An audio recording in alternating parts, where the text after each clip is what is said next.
제가 고등학교 때 조금 당돌한 학생이었습니다. 제가 고등학교 다니던 시절이 어떤 시절이었냐면 교복을 입지 않다가 다시 입기 시작하는 때였는데요. 저희 학교가 좀 늦게 결정을 했습니다. 주변에 있는 모든 학교들은 교복을 입기 시작했는데 저희는 이제 제가 1학년 입학하니까 교복을 입을 것이냐 말 것이냐 하는 것을 토론하고 있었던 시기였어요. 그래도 선생님들이 감사하게도 학생의 임원들에게 그것을 토론할 수 있도록 맡겨주셔서 제가 고등학교 1학년 입학하자마자 학생의 임원이 돼가지고 그 토론회 자리에 있었습니다. 그 자리에서 사실은 무엇을 결정하는 자리냐면 교복을 입는 건 기정사실화하고 어떤 디자인의 교복을 입을 건지 학생들에게 그래도 투표로 붙여주는 자리였습니다. 근데 여러분 기억하시고 여러분들 옆에서 주변에도 지금도 보지만 교복이라는 것이 어떤 관점으로 지금 입혀지고 있냐면 남자아이들은 거의 이제 셔츠에 양복 바지 같은 것 많이 입고요. 여자아이들도 치마에다가 뭐 이렇게 정장 비슷한 스타일로 옷을 입히잖아요.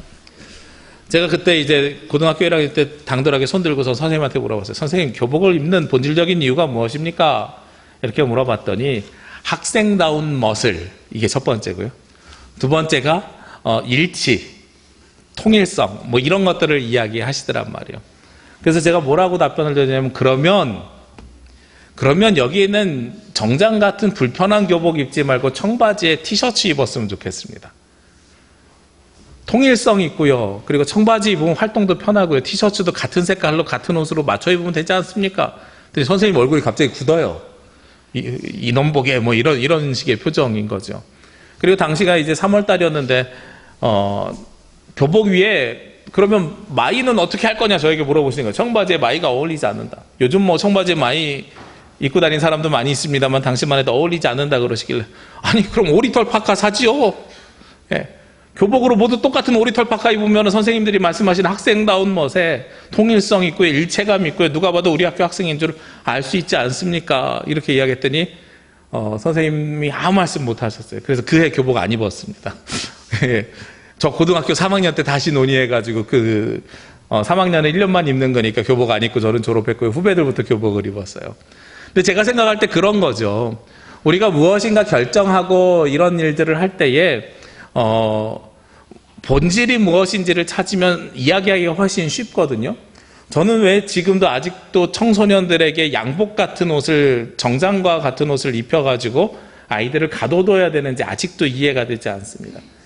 그 옷을 입으면 아이들이 받아가지고 제일 먼저 하는 일이 무엇인지 아시지요? 남자아이들은 바지 통을 줄입니다. 자기들 스타일에 맞게 다 디자인을 바꿔서 새롭게 입습니다. 그런데요, 밖에 나가면 편안하게 주말에 그 옷 입고 다니는 아이들이 있는지 한번 보십시오. 아무도 없어요.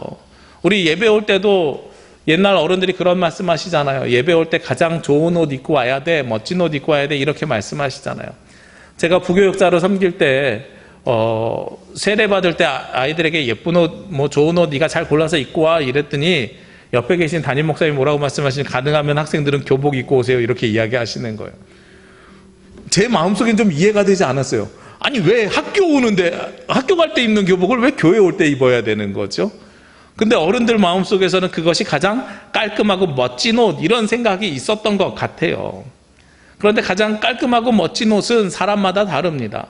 우리가 보는 관점에 따라서 다르고요. 요즘은 젊은 친구들이 소개팅 시켜준다, 뭐 누구 만나보러 나갈래 그러면 어떻게 나가는지 아시죠? 가장 편안한 옷 입고 나가요. 옛날 어른들은 어떻게 했는지 기억나시죠? 누구 만나볼래 그러면 넥타이에 양복 입고 나갑니다. 요즘 그렇게 나가면 저 고리타분한 사람 하고서 안 만나줘요. 이게 우리가 가지고 있는 삶의 현실이고 모습이라는 거죠. 우리가 몇 주 전부터 하나님의 속성에 대해서 말씀을 나누고 있는데요. 우리가 하나님을 바라보면서 우리를 강제하시는 하나님이라는 개념이 한국교회에 훨씬 많이 있습니다. 직접적으로 하나님이 우리를 강제한다라고 사용하지는 않습니다. 우리는 입으로 늘 고백할 때마다 오늘 본문의 말씀처럼 진리가 너희를 자유롭게 하리라 하는 이 말씀처럼 하나님께서 우리에게 자유를 주신다는 걸 알고 살아가요. 그럼에도 불구하고 우리의 삶의 모습은, 실질적인 삶의 모습은 어떤 모습으로 살아가고 있느냐? 교회에 나오는 데는요, 여러 가지 규칙들이 존재하는 거예요. 옷을 입을 때 규칙이 있고요. 제가 어깨너머 신앙이라고 말씀드렸는데 우리가 직분을 얻으려면 어떤 일들을 해야 되고요. 직분자들은 어떤 일들이 있어야 돼. 이런 관점들을 가지고 있어요. 목사는 어떻게 해야 되고 장로님은 어때야 되고 권사님은 어떻게 해야 돼, 이런 일들이 있죠. 제가 부임해서 여러분에게 한번 말씀드린 적이 있죠. 제가 목회하는 동안에 절대로 누군가가 임직할 때에 헌금을 얼마 하라고 제가 정하지 않겠다. 교회에 따라서 차이가 있습니다만 무슨 직분을 받으려면 헌금을 얼마 해야 돼, 이런 이야기들을 공공연하게 한단 말이에요. 그거는 우리의 신앙생활의 모습을 하나님 앞에 나오는 자유로운 모습으로 바라보는 것이 아니라 우리가 규칙과 규정을 정해서 사람을 어떻게 만들어요? 강제하게 만드는 일이죠. 하나님 앞에 헌신하겠다고 하는 것도 감사한 일인데 거기에다가 왜 또 물질을 요구해야 됩니까?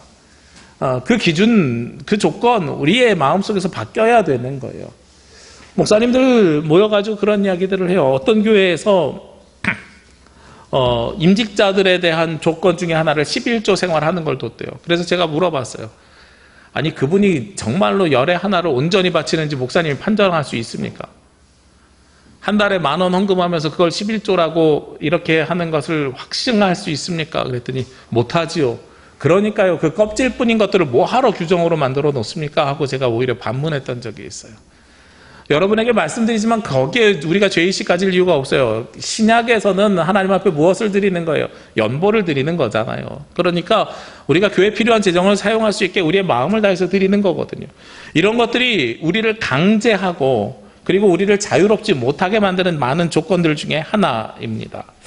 오늘 성경 말씀 아주 유명한 말씀입니다. 32절 말씀, 진리를 알지니 진리가 너희를 자유롭게 하리라. 이 말씀은 우리가 누구나 다 알고 있어요.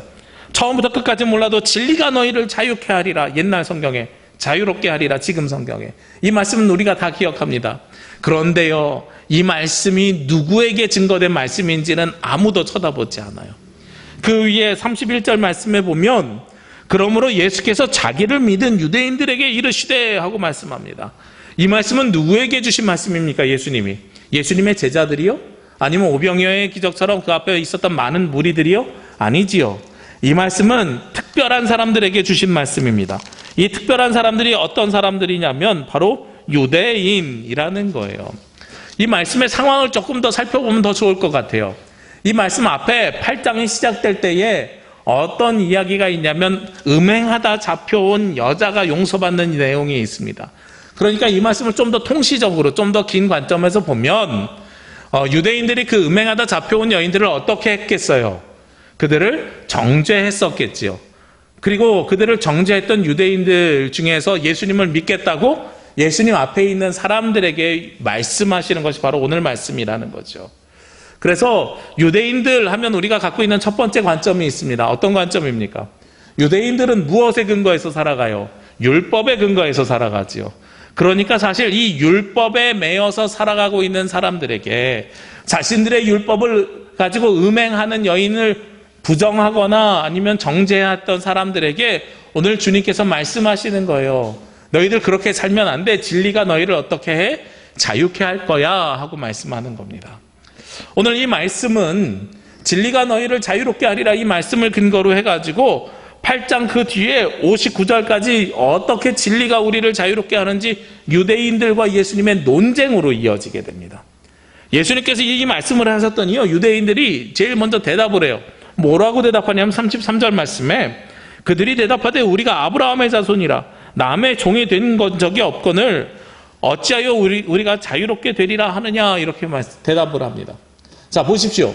유대인들이 가지고 있는 관점 속에서는 예수님께서 진리가 너희를 자유롭게 하리라 할 때 이 자유는 어떤 관점으로 받아들였던 거예요?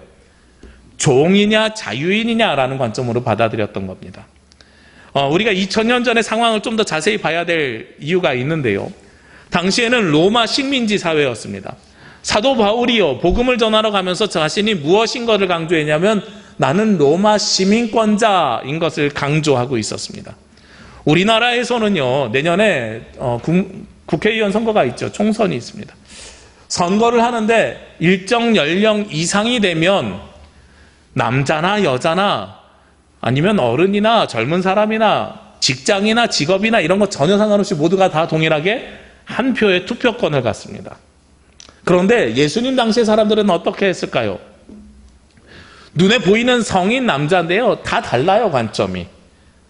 어떻게 다르냐면 저 사람은 어느 집의 종일 수 있고요, 저 사람은 자유인일 수 있어요. 그러니까 유대인들이 이 시간에 받아들인 건 나는 자유인입니다. 나는 종이었던 적이 없습니다. 라는 것은 나는 누군가에게 종된 적이 없어요. 라고 이야기하는 거죠.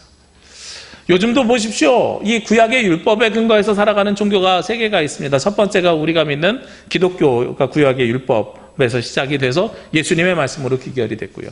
아직도 구약의 율법만 가지고 살아가는 유대인들이 있습니다.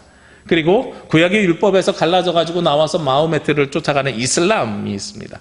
이 이슬람 분파 중에 하나가 아직도 이 율법 모세오경을 비슷하게 받아들여서 살아가거든요. 그들의 삶의 모습을 한번 보자고요. 작년에 신문 기사를 보니까 사우디아라비아에서 여성이 운전면허를 딸 수 있게 되었다 하는 것이 신문 기사로 났어요. 그러니까 그 이전엔 여성이 운전면허를 못 딴 거죠. 이 자유가 제약되어 있었죠.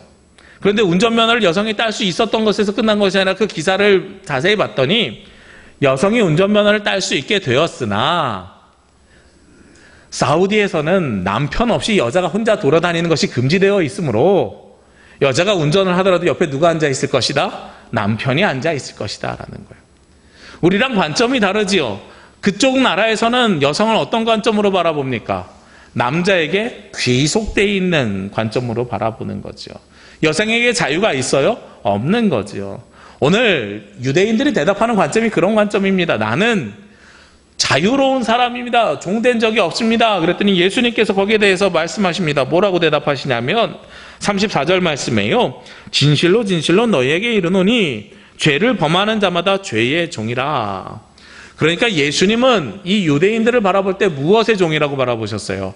죄의 종이다 라고 바라보신 거예요. 그러니까 세상에서 볼 때 신분적으로는 자유인일 수 있어요. 내가 누군가의 노예나 종이 아니에요. 그런데 사람은 근본적으로 누구의 종이라고 말씀하시냐면 죄의 종이라고 말씀하고 있습니다. 그러면서 그 뒤에 35절 36절 말씀에도 계속해서 그 말씀을 이어가고 있는 것입니다. 우리가 누구든지 이 땅에서 살아가는 모든 사람은 기본적으로 누구의 종이냐면 죄의 종이라는 기본 전제를 가지고 살아가야 됩니다. 이것을 우리 기독교에서 무엇이라고 부르냐면 원죄라고 불러요. 우리는 이 땅에 태어날 때부터요 아무런 것들을 갖고 있지 않고 태어났지만 그러나 우리는 기본적으로 죄의 종된 삶을 살아가고 있다 하는 것을 인정해야 되는 거예요. 어떤 분들은 그런 이야기를 합니다. 예전에 도덕 시간에 혹은 윤리 시간에 배웠는데 성선설이냐 성악설이냐, 그럼 기독교는 성악설을 주장하는 건가요? 이렇게 물어보시는 분도 있어요. 저는 개인적으로 제가 가지고 있는 관점을 놓고 볼 때요, 인간은 아무것도 갖지 않고 처음부터 태어난 인간 본연의 모습은 어린아이를 보면 알 수 있잖아요. 그래서 어린아이도 욕심이 있지 않아요 하면서 성악설을 이야기하는 사람도 있어요. 근데 어린아이도 욕심도 있지만 동시에 무엇도 있냐면 나눠주고 싶어하는 마음도 있어요. 그렇죠? 사람은 이 두 가지 마음을 저는 다 가지고 나온다고 생각합니다. 태어날 때부터 악한 마음 악한 마음과 선한 마음을 다 가지고 태어나는 거예요. 그런데 우리가 그러면 죄의 종인 것이 그러면 계속 죄 가운데에서만 살아가느냐? 아니죠. 우리가 악한 마음을 가지고 있다고 해서 죄의 종이라고 이야기를 하는 게 아니지 않습니까? 여기서 죄의 종이라고 이야기하는 것은 기본적으로 사람이 누구와의 관계가 끊어진 상태예요. 하나님과 우리와의 관계가 끊어진 상태의 죄의 종이라는 이야기를 하는 거죠. 잘 생각하십시오. 여러분들 성경에서 나오는 단어를요 있는 그대로 받아들이시면 안 돼요. 죄라는 단어가 두 가지로 사용돼요. 성경에서는 하나님과 우리와의 관계가 끊어진 것을 죄라고 부르고요, 또 하나는 우리가 누군가를 때리거나 아니면 누군가를 훔치거나 잘못한 걸 죄라고 부릅니다. 여기서 이야기하는 죄의 종이라는 것은 우리가 태어날 때부터 하나님과 우리와의 관계가 끊어진 상태로 태어났다 하는 것입니다. 그게 바로 우리의 원죄라는 거예요. 하나님과의 관계가 끊어진 것은 무엇을 이야기하냐면 근본적으로 사람은 하나님께서 자유의지를 주셔서 내가 스스로 생각하는데 문제는 하나님의 뜻이 무엇인지도 모르고 내 마음대로 살 거예요 하는 삶을 살게 된다는 거죠. 여러분들 자녀를 키우실 때 그런 일들을 왕왕 경험하게 되실 겁니다. 저도 아이를 키울 때요, 아이가 걸음마를 배울 때 가장 불안했어요. 왜냐하면 이 아이가 걸을 줄 아니까 그 다음엔 뛰거든요. 근데 어디로 뛸지 모르고 어디로 걸어갈지 몰라요. 그러니까 부모가 붙잡고 통제해요. 말을 해도 알아듣지 못해요. 그냥 웃으면서 그냥 막 뛰어나가요. 그러다 보면 무슨 일이 생깁니까? 길가로 뛰어들면 차에 치여서 죽을 수도 있어요. 그렇죠? 앞에 구덩이가 있어서 위험한 거 보지도 못하고 뛰어들 수 있어요. 이게 사람이 자유의지를 쓸 줄 모를 때 가지고 있는 모습입니다. 그런데 그거를 자라나면서 끊임없이 주지시켜주지요. 어떻게 주지시켜줍니까? 너 그러면 위험해. 아플 수 있어. 다칠 수 있어. 그러니까 항상 좌우를 살피고 길을 걸 때는 조심조심하게 다녀야 돼 라고 이야기하는 거예요.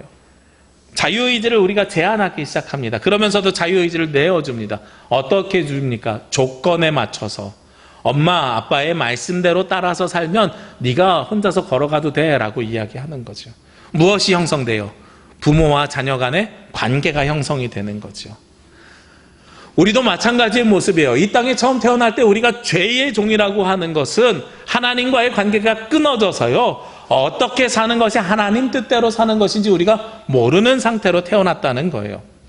그래서 세상을 살면서 하나님 앞에 예배하면서 교회 다니면서 이게 하나님의 뜻이구나, 하나님의 뜻에 합당하게 살아가는 것이 이런 것이구나 하는 것을 우리가 알아가는 과정 속에 있습니다.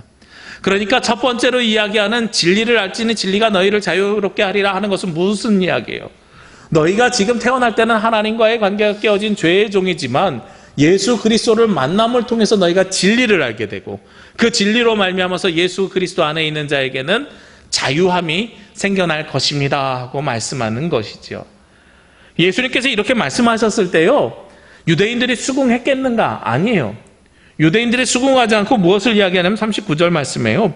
대답하여 이르되 우리 아버지는 아브라함이라 하니 예수께서 이르시되 우리 아버지는 아브라함이다 라고 이야기하는 건 무엇입니까? 자신의 집안을 강조하는 거예요. 우리는 믿음의 조상 아브라함의 후손입니다. 그래서 죄의 종이 될 수가 없습니다 라고 이야기하는 거죠. 이거는 흡사 무엇과 똑같으냐면 제가 여러 번 여러분에게 말씀드렸는데요, 청소년들이나 청년들에게 너 구원이 있니? 라고 물어봤을 때 우리 아버지가 장로님이신데요 라고 대답하는 거랑 똑같아요. 아니 그래, 아버지가 장로님이신데 근데 너 구원 받은 믿음의 확신이 있냐고 물어보면 아니 우리 큰아버지는 목사님이세요 이렇게 대답하는 거랑 똑같은 거예요. 그건 그 큰아버지하고 아버지가 신앙이 있는 거고요, 본인에게 신앙이 있냐라고 물어보는 거잖아요. 아버지가 어떤 분인지 내 신앙하고 전혀 상관이 없습니다. 우리 집안이 어느 집안인지 나의 신앙과 전혀 상관이 없습니다. 모태신앙 가정이라고 해서 모두가 다 예수 그리스도를 주인으로 영접하는 신앙을 갖고 있냐는 거예요. 아니잖아요. 오늘 아브라함의 자손입니다라고 이야기하는 것은 아무 이유가 없어요. 그런데 자신은 아브라함의 자손임을 이야기하면서 무엇이라고 이야기하냐면 나는 그만큼 고귀한 집안 사람입니다. 태어날 때부터 뭐가 다르다고 강조하는 거예요. 요즘 말로 이야기하면 피가 다르다, DNA가 다르다, 유전자가 다르다라고 이야기하는 것과 똑같은 거죠. 근데 진짜로 그것이 우리의 인생의 판단 기준이고 신앙의 판단 기준이냐고요? 아닙니다. 전혀 그런 것들이 우리의 기준이 될 수 없지요. 우리가 조선시대의 양반가라고 해서 조선시대의 왕가라고 해서 그들을 따로 존중해줘야 될 이유가 있습니까? 아니잖아요. 엄밀하게 얘기하면 이씨요, 저 무슨 이씨냐고 물어보면은 저도 할아버지한테 듣기로는 전주 이씨라고 들었어요. 근데 전주 이씨가 우리나라에 제일 많은 이씨 같아요. 그럼 우리나라의 왕손과 왕족이 제일 많죠, 그렇죠? 전주 이씨만 그런 게 아니라 김씨는 또 김해 김씨가 많잖아요. 김해 김씨는 또 어디 왕조예요? 신라 왕조잖아요, 또. 그러니까 그렇게 따지면은 우리나라에 다 왕손들만 살고 있는 거예요. 예. 그렇게 관점 가지고선 살아가면 뭐 그렇다고 해서 그것이 우리가 대우받아야 될 일이냐는 거예요. 아니죠. 지금 네가 무엇을 하고 있느냐라고 물어보는 것이 바로 주님이시거든요. 오늘 예수님께서 이렇게 아브라함의 자손이라고 대답했던 이 유대인들에게 말씀하는데 뭐라고 대답하시냐면 41절 말씀이에요. 39절부터 계속 말씀하시지만 41절 말씀에 보면 너희는 너희 아비가 행한 일들을 하는도다 하고 말씀해요. 이 이야기를 요약하면 아버지께서 하는 일을 해야 되는데 뭐라고 이야기해요? 너희 아비가 하는 일들을 행하는도다 라고 이야기합니다. 예수님께서 아버지와 아비를 구별하십니다. 어떻게 구별됩니까? 아버지는요, 우리를 창조하시고 우리를 만드신 하늘 아버지 하나님을 이야기하는 거예요. 오늘 본문 속에서는. 여기서 아비는요, 너희들의 선배들, 신앙의 전통을 너희에게 물려준 사람들을 이야기하는 겁니다. 그러니까 이 두 가지가 차이가 있어요. 우리나라에 그 차이가 아주 근본적으로 크게 있었습니다.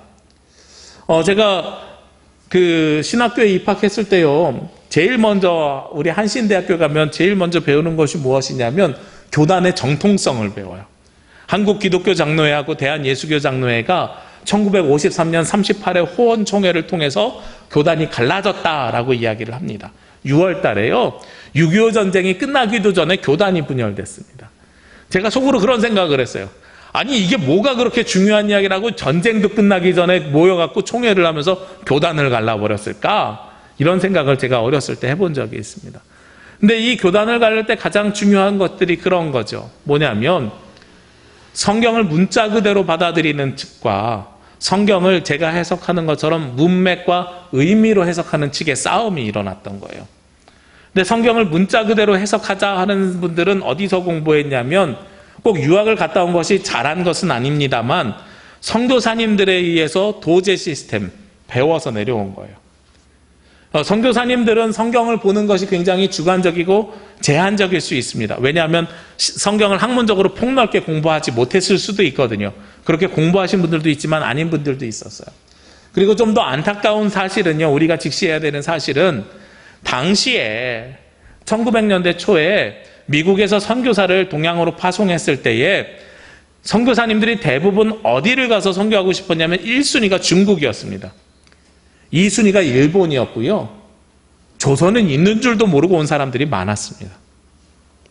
그러니까 중국 못 가고 일본에서 밀려서 오신 분들이 한국으로, 조선으로 오신 분들이 많다는 거예요. 그래서 선교사님들에게 배웠던 쪽하고요, 그리고 당시에 우리 한국신학대학교 이 교단을 나오자라고 이야기했던 분은 어떤 분들이냐면 일제시대였음에도 불구하고 미국 가서 프린스턴에서 공부하고 오신 분들이에요. 그러니까 진짜로 신학교를 다녀오신 분들이죠. 그러니까 전에는 신학교를 다니지 않고 목사 안수를 받을 수 있었어요. 성경교육을 선교사님한테 받았으니까요. 여기하고 신학교육을 제대로 받고 와서 성경을 제대로 보기 시작한 관점이 있습니다. 근데 이 두 사람이 성경을 보는 관점이 차이가 생긴 거예요.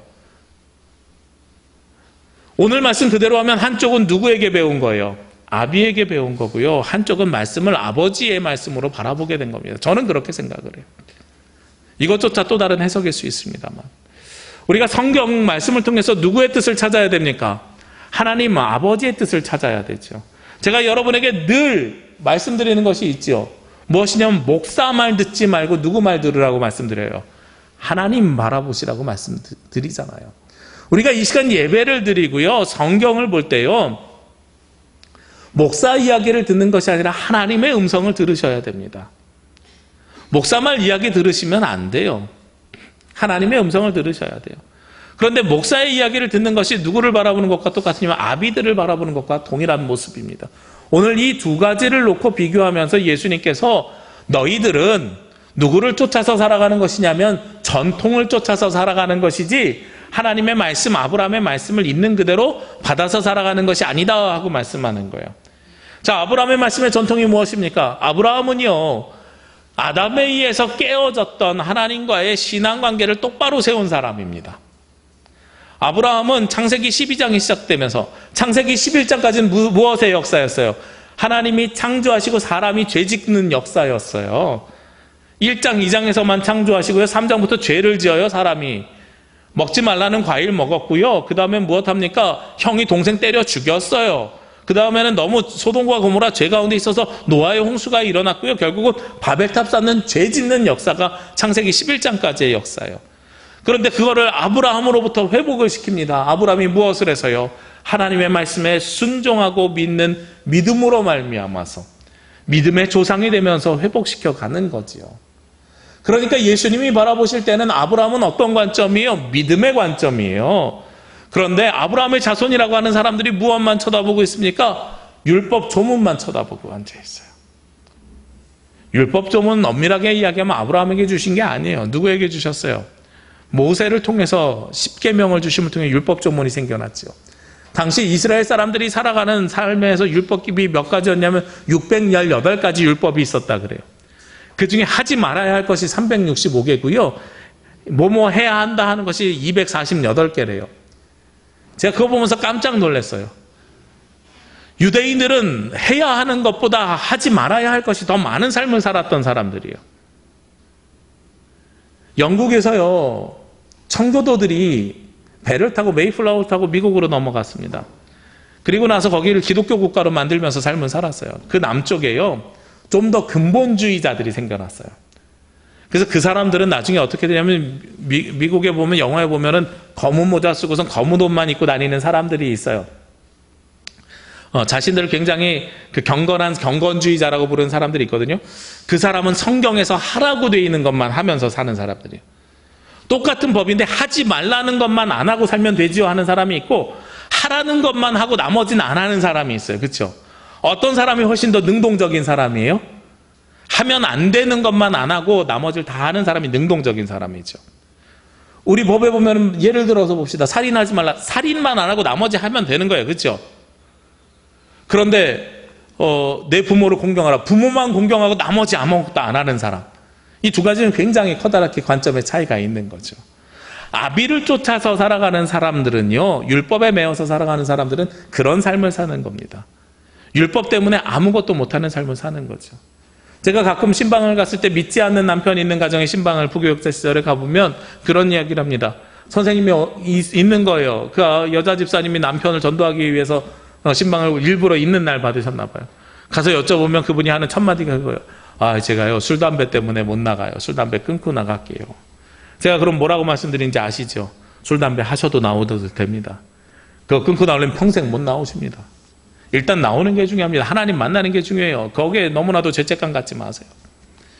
제주 와가지고 느낀 것 중에 하나는 제가 제사 때문에 못 나갑니다 하는 이야기예요. 제가 뭐라고 말씀드린지 아시죠? 제사 드려도 나오셔도 됩니다. 제사를 끊고 나오는 거 어려워요. 나와가지고 예수 그리스도를 만나면 돼요. 만나면 그 다음에 삶이 변화되고 바뀔 거예요. 저는 그걸 믿습니다. 그러니까 우리가 너무나도 강제하고 있는, 유대인들처럼 우리를 스스로 올가매고 있는 것들이 너무나도 많아요. 규칙들이. 교회 나올 때는 뭘 해야 되고 이런 것들이 너무나도 많단 말이죠. 제가 어렸을 때 친구 하나를 중학교 2학년 때 전도했습니다. 몇 주 예배 잘 나가는 거예요. 나중에 보니까 마음에 드는 여학생이 있었던 것 같아요. 그런데 어느 날 그 친구가 데리러 갔더니, 요즘처럼 뭐 전화나 삐삐가 있을 때가 아니니까 데리러 갔더니 그 친구가 오늘은 교회 못 가 이러는 거예요. 그래서 무슨 일 있니? 그랬더니 집 앞에서 하는 이야기가 내가 용돈을 다 써서 오늘은 헌금이 없어. 이렇게 이야기를 해요. 그래서 제가 뭐라고 대답하면, 헌금 없어도 나와도 돼. 헌금이 있는 게 우리가 하나님 앞에 나오는 전제 조건이 아니야. 하나님 앞에 나가는 전제 조건은 아무것도 없어요. 정말 아무것도 없어요. 나의 삶의 모습이 어떠한 삶을 살든, 나의 직업이 무엇이든, 내가 세상에서 얼마나 방탕한 삶을 살았든, 이런 것들이 전제 조건이 아니에요. 하나님 앞에 나오는 것이 먼저인 거예요. 이게 아비의 전통이 아니라 아버지의 전통 따라 살아가는 삶입니다. 진리가 너희를 자유케 하라는 첫 번째는 죄의 종이 아니라는 이야기면, 두 번째는요, 우리가 아무 조건 없이 나와서 하나님을 만나라고 이야기하는 것입니다. 아버지를 만나는 것이 우리의 가장 중요한 조건입니다 하고 말씀하고 있는 거예요. 그랬더니요, 거기에서요, 유대인들이 또 대답을 해요. 참 말대꾸 많이 해요. 보니까 41절 말씀해 보니까, 대답하되 우리가 음란한 데서 나지 아니하였고 아버지는 한 분뿐이시니 곧 하나님이시로다. 나도 아버지 하나님 한 분밖에 없는 거 알아요. 근데 무엇으로 방어를 해요? 나는 음란한 데서 나지 않았다. 나는 귀한 집 자손이다 라고 반론을 하는 거예요. 그랬더니 예수님께서 뭐라고 말씀하시냐면, 여러 가지 이야기를 쭉 하는데 45절 말씀해 보면은요, 내가 진리를 말함으로 너희가 나를 믿지 아니하는도다. 아니, 하나님을 아버지라고 고백하는데 왜 내 말을 믿지 않아? 하고 주님께서 이야기하는 겁니다. 누가 너희를 음란한 데서 낳았다 그래? 예수님께서 그 말씀하신 게 아니었거든요. 너의 출생의 비밀 가지고 내가 이야기하는 것도 아니고 아무것도 아닌데 왜 나를 믿어야지 왜 믿지 않아? 하고 주님께서 말씀하시는 거예요. 그랬더니 예수님의 제자들이, 당시에 있던 유대인들이 또 뭐라고 대답하냐면 48절 말씀해요. 이때부터 이들이 엇나가기 시작해요. 유대인들이 대답하여 이르되 우리가 너를 사마리아 사람이라 또는 귀신 들렸다 하는 말이 옳지 아니하냐. 옳지 아니하냐는 건 우리들이 하는 말이 옳다는 얘기지요. 뭐라고 이야기하기 시작해요, 예수님을? 너 사마리아 사람이야. 너 귀신 들린 사람이야. 하면서 예수님을 폄하하기 시작합니다. 이게 전형적인 어떤 사람들이 하는 거예요? 정치인들이 하는 모습이에요. 긍정적인 걸로 이야기가 되지 않으니까 네거티브를 시작하는 거죠. 너 출신이 어디야? 이걸 가지고 이야기하는 겁니다. 지난주, 지지난주 여러분에게 광고 드린 것처럼 한신대학교 감사를 하러 다녀왔습니다. 이번 감사는 정기감사가 아니고 특별감사예요. 왜냐하면 예전에 뭐 몇 가지 건물을 지은 것에 대해서 부정한 일이 있었다는 게 의심이 됐고, 그걸 회계사랑 건축사를 만나서 같이 학교에서 자료를 검토하면서 그걸 확인하는 작업을 했습니다. 다녀와가지고 하루 종일 도착한 날 머리가 멍했어요. 감사 보고서가 다 나와야 알겠습니다만 머리가 멍한 이유가 무엇이냐면, 이것이 진실이 드러나면 생각보다 파장이 있겠다. 이게 녹음되는 건데 제가 확언을 하면 나중에 명예훼손을 당할 수 있어서 그런 의심이 있을 수 있겠다 하는 생각이 들었습니다. 목사가 총장이고 신학대학교인데 그런데 왜 불편한 일들이 생겨날 수 있을까 하는 것들을 확인했단 말이죠. 그리고 나서 여러 군데서 전화가 오기 시작합니다. 압력이죠, 일종의. 제가 생각할 땐 압력입니다. 어떤 이야기가 들려오냐면 선배 목사님들한테 직접 전화를 하거나 직접 못 하시는 분들은 주변에 있는 목사님들을 통해서 저에게 전달하는 말씀이 뭐냐면, 무엇이 진실이 됐든 우리가 드러나는 것보다 안 드러나는 것이 은혜롭지 않겠냐. 제가 이 얘기가 무슨 얘기인지 몰랐어요. 혹시나 부정한 것이 있을 때 그것이 드러나면 결코 학교에 득이 되는 것보다 실이 많고 교단이 얼마나 창피하고 부끄럽겠냐. 그리고 노골적으로 그렇게 말씀하시는 분들도 있어요. 우리 교단이 부정한 교단이라는 이미지가 생기면 전도가 되지 않아요. 이런 이야기까지 하시는 분들이 있어요. 제가 속으로 그런 생각이 들었습니다. 아니, 왜 진실을 드러내는데 진실을 드러내는 걸 싫어할까? 진실을 드러내는 것을 왜 싫어할까? 진실이 드러나게 되면 무엇이 생겨나게 돼요? 나의 부정하고 나의 부끄러운 모습이 드러나게 되니까 싫어하는 것은 아닐까? 자, 성경에서는 진실을 이야기하는 것이 아니라 진리를 이야기합니다. 여러분, 진실과 진리는 무엇의 차이가 있는지 아시지요? 진실은요, 하나의 사건이 진정하게 어떻게 이루어졌는지를 이야기하는 것이 진실이라면, 진리는요, 이 진실을 뛰어넘어서서 진실을 바탕으로 해서 시간을 뛰어넘고 공간을 뛰어넘어서 누구에게나 적용되는 진실을 진리라고 하는 거예요.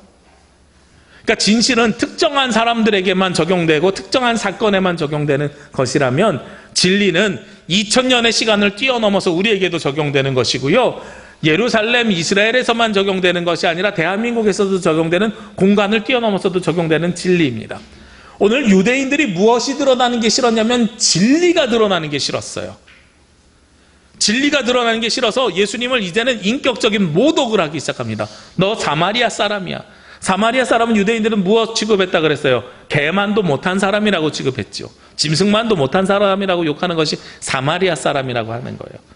거기서 끝나는 것이 아니라 이 사람들을 어떤 사람이었다 그래요? 예수님을 귀신 들렸다 이렇게까지 이야기합니다. 귀신 들렸다, 미친 사람이다, 광인이다, 이렇게 예수님을 이야기하고 있는 거예요. 그랬더니 예수님께서 뭐라고 대답하십니까? 49절 말씀해요. 나는 귀신 들린 것이 아니라 오직 내 아버지를 공경하면 이거늘 너희가 나를 무시하는도다.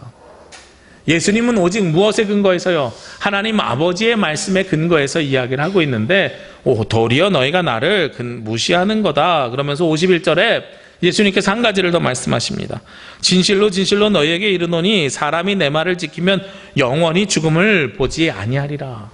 영원히 죽음을 보지 아니하리라. 이 말씀을 바꿔서 얘기하면 예수님께서 무엇을 주신다고요? 영생을 우리에게 주신다고요. 굉장한 의미가 있는 말씀입니다. 예수님을 믿으면 예수님으로 인해서 우리에게 영생이 온대요. 그러면 우리가 가장 강제당하고 우리가 가장 구속되는 것이 무엇이에요? 우리의 인생 가운데 죽음이에요. 우리가 가장 두려워하는 것이 죽음입니다. 사람들이 여러 가지를 가지고 협박할 수 있는데 가장 맨 마지막에 하는 협박이 무엇이면 목숨 갖고 협박하는 거예요. 그렇죠? 그런데 영원한 생명을 얻은 사람, 목숨에서 자유로워져요. 죽음에서 자유로워져요. 그것을 누가 주신다고요? 예수님께서 주신다고요. 아버지를 온전히 믿는 사람이면 진리가 우리를 자유롭게 한다는 것은 죽음에서 우리가 자유롭게 될 것입니다 하는 말씀과 동일한 말씀이 되는 거죠. 예수 그리스도를 믿음을 통해서 더 이상 죄의 종이 아니고 우리가 아비를 따르는 것이 아니라 하나님 아버지를 따라감을 통해서 우리가 거기에서 자유롭게 되는 놀라운 은혜를 얻게 됩니다 하는 거예요. 근데요, 유대인들이 거기에서 끝나지 않고요, 또 공격을 합니다. 53절 말씀에 너는 이미 우리 죽은 조상 아브라함보다 크냐? 또 선지자들도 죽었거늘 너는 너를 누구라 하느냐? 이 사람들이 뭐라고 얘기해요? 귀신 들렸다고 하는데 그럼 넌 누구야? 이렇게 이야기하는 거죠. 자, 여기서 우리가 다시 한번 살펴봅시다. 오늘 말씀에 시작이 되는 말씀이 있는데요, 예수님께서 이 말씀 누구에게 하셨다고요? 31절로 돌아오면 예수께서 자기를 믿은 유대인들에게, 이 유대인들이 예수님을 믿겠다고 따라왔던 사람들인데 그들이 가지고 있는 율법을 버리고 예수님의 말씀으로 인해서 자유케 되라 라고 이야기했더니 이제 뭐라고 이야기하냐면 너 귀신 들린 사람 아니야? 너 누구야? 라고 이야기하는 거죠. 자신들이 가지고 있는 아집과 고집과 전통 때문에 예수님을 못 받아들이고 있는 모습이 그대로 보여지는 겁니다. 예수님을 믿겠다고 왔지만 내 것을 내려놓거나 버리지 못하고 주님을 오히려 공격하는 오늘 유대인들의 모습이 보여지지요. 여기에서 예수님께서 뭐라고 말씀하십니까? 54절 55절에 보니까 내가 내게 영광을 돌리면 내 영광이 아무것도 아니거니와 내게 영광을 돌리시는 이는 내 아버지시니 곧 너희가 너희 하나님이라 칭하는 그이시라. 예수님은 철저하게 누구를 위한 삶을 사신다고요? 아버지 하나님을 위한 삶을 사신다고요. 예수님께서 주시는 진리도 철저하게 누구를 향한 진리예요? 하나님 아버지를 위한 진리지 내가 아니다 라고 말씀하십니다. 예수님도 자기에게 영광을 돌리려고 하지 않는데 왜 목사가 자기에게 영광을 돌리는 삶을 살려고 하겠어요? 그렇죠? 한국교회가 병들어가는 가장 큰 이유가 저는 목회자들이 1번이라고 생각해요. 자기에게 영광을 돌리려고 해요. 자꾸. 지난주에 그 스트레이트라는 시사고발 프로그램 봤는데 너무 창피해서 죽는 줄 알았어요. 한기총이라고 한국기독교 청년합회, 우리 한국기독교 장로회니까 두 개가 비슷해갖고 우리가 한기총에 들어가 있는 줄 아시는 분들이 있어요. 저희는 한기총에 안 들어가 있어요. 네, 한국기독교 청년합회에 우리 한국기독교 장로회는 안 들어가 있어요. 저에게 물어보신 분이 있더라고요. 한국기독교 청년합회하고 한국기독교 장로회가 비슷하니까 같은 데인 줄 아는데 거기에 있는 한 목사님이, 전 목사님이라고 부르기 좀 애매한 분인데 어쨌든 그런 이야기예요. 한 정치인을 만나가지고 그분이 대통령이 되면 자기가 장관을 얻기로 했다고 뭐 이런 이야기들을 해요. 아, 왜 말이 안 되는 소리들을 하시냐고요. 네. 그리고 그 이야기 거기에서 끝나는 것이 아니라 또 다른 데서 신문 보도가 됐는데요, 다른 목사님, 유명한 목사님이에요. 방송에도 많이 나오는 목사님이 무슨 이야기를 했냐면 남과 북이 전쟁을 하면 어떻게 해야 되냐면 그리스도인들이 거기서 2,000명을 죽이는 게 낫대요. 우리 5천만과 북한은 2천만 명이 사는데 우리 5천만이 사는 게 이익입니까? 2천만 명이 사는 게 이익입니까? 그래서 2천만 명을 핵을 쏴가지고 다 죽여버려야 된대요. 예수님의 복음이 뭐냐고요? 제가 물어보고 싶어요. 내 이웃을 내 몸과 같이 사랑하고 원수도 사랑하라고 말씀하신 분들이 복음의 이름으로 사람을 죽여도 된다고 어떻게 강대상에서 이야기하냐고요. 우리 그렇게 이야기하시는 분들이 있어요. 북한 사람들은 죽여도 되고 빨갱이는 죽여도 돼. 아니 그들은 생명 아니냐고요. 어떻게 해서든 같이 살려고 하는 것이 그리스도의 복음이라는 거예요. 예수님께서 우리에게 무엇을 주시려고 그랬어요? 부활하자마자 첫 번째 하시는 말씀이 너희에게 평화가 있을지어다 라고 말씀하셨거든요. 우리가 예수님의 복음으로 말미암아서 받아야 되는 건 평화인데, 그런데 평화를 우리가 이루려고 하는 것이 아니라 어떻게 자꾸 사람을 죽이고 그리고 어떻게 내가 높은 자리에 올라가고 이러려고 살아가냐고요. 그건 복음의 본질이 아닙니다. 오늘 예수님께서도 무엇을 이야기하십니까? 아버지께 영광 올리는 일이 예수님께서 하러 오신 일이고 내가 영광 받으러 오신 일이 아니라고 말씀하시잖아요. 우리 그리스도인들이 진리를 통해서 자유롭게 되는 삶이 바로 거기에요. 내가 영광 받는 삶이 아니고요, 하나님을 영광 올려드리는 삶을 살라고 하는 겁니다. 그리고 그것이 어떤 삶이냐면 55절 말씀에 너희는 그를 알지 못하되, 근데 너희는 그 하나님을 알지 못한다는 거예요. 그런데 나는 안다. 나는 아노니 만일 내가 알지 못한다 하면 나도 너희같이 거짓말쟁이가 되리라. 나는 그를 알고 또 그의 말씀을 지키노라. 유대인들이 알고 있는 아버지하고 예수님이 알고 있는 아버지가 다르다고 예수님께서 말씀하시는 거예요. 그러면서 내가 알고 있는 아버지는 무엇이냐? 그 말씀을 지키는도다. 나는 율법을 지키는 것이 아니라 하나님의 말씀을 지키는 삶을 살아갈 거야 하고 말씀하고 있는 거죠. 그러니까 우리가 이 땅에서 살아가면서 하나님의 말씀대로 살아가면은요, 거칠 것이 없어요. 율법이 저는 필요 없다고 생각을 해요. 성경에 있는 말씀을 따라 살아가는데 어떻게 살인할 수 있습니까? 살인하지 말라고 돼 있는데요. 그렇죠? 저는 저 사람들 다 죽여도 된다라고 이야기하시는 분들은 목사님이 아니라고 생각해요. 성경을 모르는 이야기인 거예요. 성경대로 살아가면 이 모든 것에서 자유롭게 됩니다. 율법이 필요 없어져요. 그러니까 율법에서 어떻게 돼요? 자유케 되는 거죠.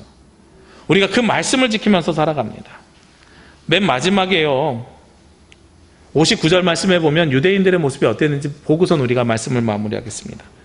유대인들이 예수님을 향해서 뭐라고 하냐면 그들이 돌을 들어 치려 하거늘 예수께서 숨어 성전에서 나가시니라. 아까 시작할 때 뭐라고 말씀드렸어요? 어떤 유대인들이요?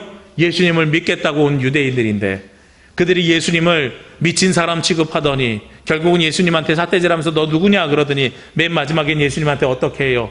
돌을 들어 치려고 하죠. 무엇이 드러나니까요? 진리가 오니까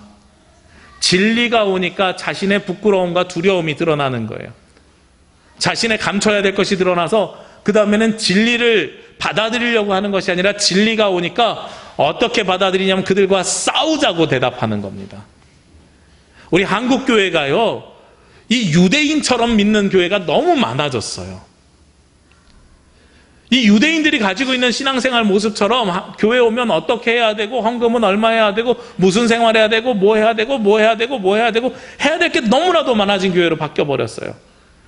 그러면서 자기하고 마음에 들지 않으면 어떻게 이 유대인처럼 돌을 들어서 치려고 해요. 저 사람 죽어도 돼. 이런 논리를 가지고 가요. 이게 예수님의 논리냐고요. 유대인들의 논리지요. 이 유대인들의 논리가 어디서 나오는지 아십니까? 선민의식에서 나옵니다. 우리만 거룩한 사람이야. 제가 작년에 예멘 난민들이 들어왔을 때요, 이슬람이 진짜 우리가 때려 죽여도 되는 사람인가 궁금해가지고요, 논문을 여러 개 찾아봤어요. 그들도 우리가 살려야 되는 사람이에요. 분명한 건 그들도 우리가 살려야 되는 사람이에요. 우리 교단 늘푸른교회에서요, 예멘 난민들을 몇 명을 품었거든요. 근데 그들이 율법에 너무 철저하게 살아가서 어떻게 살아가냐면 돼지고기 먹으면 안 되는 삶을 사는 사람들이에요. 근데 우리가 먹는 라면 스프 있잖아요. 너무 맛있잖아요. 그 돼지 뼈 가른 거, 돼지 가른 거 들어가 있거든요. 그러니까 처음에 이 사람들이 아무 생각 없이 먹었다가 누군가가 지나가다 그 안에 돼지고기 성분 들어가는데 그랬더니 그 다음부터 라면을 안 먹더래요. 근데 어느 날 그 중에 한 친구가 고향에 있는 아버지에게 전화를 했는데, 아버지, 한국에 오니까 너무 맛있는 게 있어요. 라면이요. 근데 그 안에 돼지가 있다고 그래서 모르고는 먹었는데 알면서는 못 먹겠더라고요. 그래서 못 먹고 있어요. 그리고 이제 이정훈 목사님도 그들을 이제 존중하느라고 닭고기 중심으로 사서 줬거든요. 소고기는 비싸서 못 먹이고. 근데 그 아버지가 뭐라고 이야기하냐면 우리 신이 우리를 버렸다. 우리가 이렇게 전쟁으로 피폐하게 된 거 우리 신이 우리를 버렸다. 그러니 너를 보살펴주는 사람들이 주는 음식 다 먹어도 돼. 그렇게 이야기를 하더래요. 음식은 뭐의 목적을 향해서 살아가는 거예요? 우리가 먹고 살아가는 삶을 위해서 살아가는 거죠. 제가 이 이슬람에 대해서 그렇게 공부를 했어요. 그러면서 그 사람이 그 다음부터 예배를 드리기 시작해요. 교회에서 예배를 드리기 시작해요. 근데 제가 이 이슬람을 공부하면서요, 전 세계에 있는 세 종교가 자기들이 다 스스로 선민이래요. 유대교가 하나님이 선택한 선택된 민족, 그 다음에 이슬람도 자기네들이 선민이래요. 기독교도 자기네들이 선민이래요.